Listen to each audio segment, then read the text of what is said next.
ವಿಶೇಷ ಚೇತನರ ವಾರ್ತೆಗೆ ಸ್ವಾಗತ. ಸ್ನೇಹಿತರೆ, ದೃಷ್ಟಿದೋಷ ಉಳ್ಳವರಿಗೆ ಒಂದು ಸಂತಸದ ಸುದ್ದಿ ಇದೀಗ ತಾನೇ ರಾಜ್ಯ ಸರ್ಕಾರದಿಂದ ಬರ್ತಾ ಇದೆ. ಅದನ್ನು ನಿಮಗೆ ತಿಳಿಸ್ತಾ ಹೋಗ್ತೀನಿ. ನಮ್ಮ ಚಾನಲ್ ಹೊಸದಾಗಿ ನೋಡ್ತಾ ಇರೋರು ದಯವಿಟ್ಟು ಚಾನಲ್ ಸಬ್ಸ್ಕ್ರೈಬ್ ಆಗಿಲ್ಲ ಅಂದರೆ ಈಗಲೇ ಸಬ್ಸ್ಕ್ರೈಬ್ ಮಾಡಿಕೊಂಡು ಈ ವಿಡಿಯೋಗೆ ಲೈಕ್ ಕೊಡಿ. ಪ್ರತಿದಿನ ಇದೇ ರೀತಿ ವಿಶೇಷ ಚೇತನರ ವಾರ್ತೆಯನ್ನು ತಪ್ಪದೆ ವೀಕ್ಷಿಸಿ.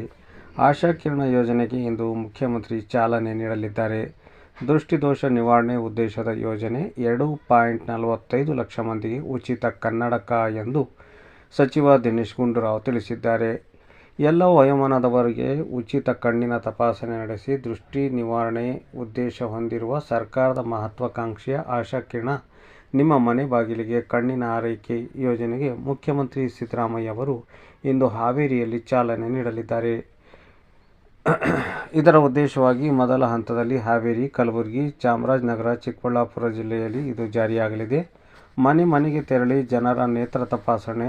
2.45 ಲಕ್ಷ ಮಂದಿ ದೃಷ್ಟಿದೋಷ ಪತ್ತೆ, ಅಷ್ಟೂ ಮಂದಿ ಉಚಿತ ಕನ್ನಡಕ ವಿತರಣೆ ಮಾಡುವ ಕಾರ್ಯಕ್ಕೆ ಸಿಎಂ ಇಂದು ಚಾಲನೆ ನೀಡಲಿದ್ದಾರೆ. 39,336 ಮಂದಿ ಕಣ್ಣಿನ ಪೊರೆ ಸಮಸ್ಯೆ ಇರುವುದು ಬೆಳಕಿಗೆ ಬಂದಿದೆ. ಅವರಿಗೆ ಉಚಿತ ಸರ್ಜರಿ ಮಾಡಲಾಗುವುದೆಂದು ದಿನೇಶ್ ಗುಂಡೂರಾವ್ ತಿಳಿಸಿದ್ದಾರೆ.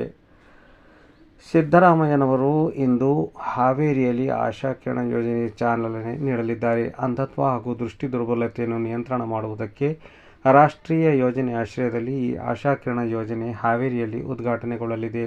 ಆರೋಗ್ಯ ಮತ್ತು ಕುಟುಂಬ ಕಲ್ಯಾಣ ಇಲಾಖೆಯಿಂದ ಕೈಗೊಂಡಿರುವ ಆಶಾ ಕಿರಣ ಯೋಜನೆಯಡಿ ಎಲ್ಲ ವಯೋಮಾನದವರಿಗೆ ಸಮಗ್ರ ಕಣ್ಣಿನ ತಪಾಸಣೆ ನಡೆಸಲಾಗುತ್ತದೆ ಎಂದು ಆರೋಗ್ಯ ಇಲಾಖೆ ಮಾಹಿತಿ ನೀಡಿದೆ.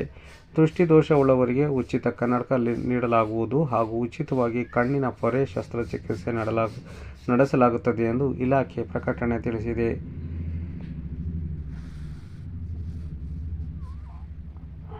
ಅಂಧತ್ವಕ್ಕೆ ಮುನ್ನೆಚ್ಚರಿಕಾ ಕ್ರಮ ಕೈಗೊಳ್ಳುವ ಉದ್ದೇಶದಿಂದ ಆಶಾ ಕಿರಣ ಯೋಜನೆಯನ್ನು ಈಗಾಗಲೇ 8 ಜಿಲ್ಲೆಗಳಲ್ಲಿ 2 ಹಂತಗಳಲ್ಲಿ ಯಶಸ್ವಿಯಾಗಿ ಜಾರಿಗೊಳಿಸಲಾಗಿದೆ ಎಂದು ಸರ್ಕಾರದ ಮಾಹಿತಿ ತಿಳಿಸಿದೆ. ಮೊದಲ ಹಂತದಲ್ಲಿ ಚಿಕ್ಕಬಳ್ಳಾಪುರ, ಕಲಬುರಗಿ, ಹಾವೇರಿ ಮತ್ತು ಚಾಮರಾಜನಗರ, ಎರಡನೇ ಹಂತದಲ್ಲಿ ಚಿತ್ರದುರ್ಗ, ಮಂಡ್ಯ, ರಾಯಚೂರು ಮತ್ತು ಉತ್ತರ ಕನ್ನಡ ಜಿಲ್ಲೆಗಳಲ್ಲಿ ಆಶಾ ಕಿರಣ ಯೋಜನೆಯನ್ನು ಜಾರಿಗೊಳಿಸಲಾಗುವುದು.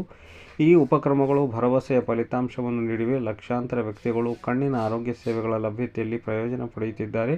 ಆರೋಗ್ಯ ಸಿಬ್ಬಂದಿ ಮತ್ತು ಆಶಾ ಕಾರ್ಯಕರ್ತರು ಎಲ್ಲ ವಯೋಮಾನದ ವ್ಯಕ್ತಿಗಳಿಗೆ ಪ್ರಾಥಮಿಕ ಕಣ್ಣಿನ ತಪಾಸಣೆಯನ್ನು ನೇರವಾಗಿ ಅವರ ಮನೆಗಳಲ್ಲಿ ನಡೆಸುತ್ತಾರೆ ಎಂದು ಇಲಾಖೆ ಪ್ರಕಟಣೆ ತಿಳಿಸಿದೆ. ಸ್ಕ್ಯಾನಿಂಗ್ ಸಮಯದಲ್ಲಿ ಕಣ್ಣಿನ ತೊಂದರೆ ಇರುವವರನ್ನು ಪ್ರಾಥಮಿಕ ಆರೋಗ್ಯ ಕೇಂದ್ರಕ್ಕೆ ಅಂದರೆ PHC ದ್ವಿತೀಯ ತಪಾಸಣೆಗೆ ಕಳಿಸಲಾಗುತ್ತದೆ. ಕನ್ನಡಕ ಅಗತ್ಯವಿರುವ ವ್ಯಕ್ತಿಗಳನ್ನು ಪ್ರಾಥಮಿಕ ಆರೋಗ್ಯ ಕೇಂದ್ರದಲ್ಲಿ ಪರೀಕ್ಷೆಗೆ ಒಳಪಡಿಸಲಾಗುತ್ತದೆ.